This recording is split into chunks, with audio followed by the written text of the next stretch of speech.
itirir, itirir herkes məsəl itirir.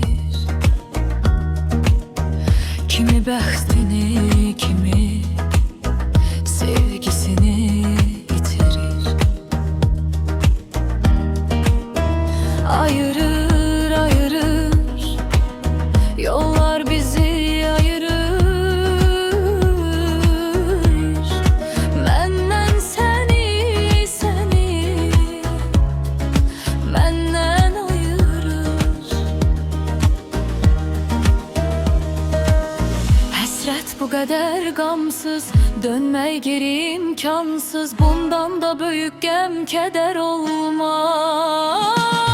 Tənha gecələr düşünürəm hər anın, keçdikcə o səssiz küçələrdən, ulduzları sönmüş gecələrdən. Çox qorxuram aydın səhər olmaz. Tənha gecələr düşünürəm hərdən, keçdikcə o səssiz küçələrdən, ulduzları sönmüş gecələrdən. Çox qorxuram aydın səhər olmaz.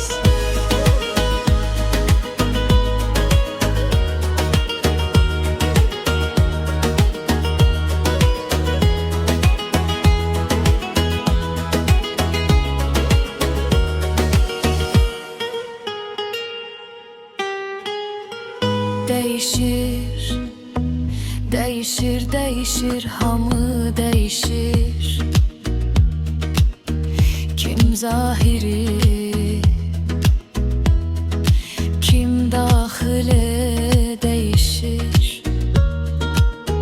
Görüşür, görüşür, sevgiyle xəyanət kim kimdir? Bilinsin deyil, de görünsüz. Sensiz de alınmır mı sevgimizin ağırlığını? Tek kaldırabilsem eder olmaz.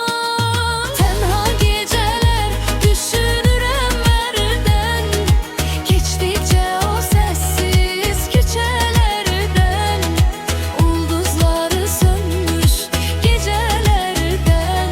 Çox qorxuram aydın səhər olmaz. Tenha geceler düşünürəm hərdən, keçdikcə o səssiz küçələrdən, ulduzları sönmüş gecələrdən. Çox qorxuram aydın səhər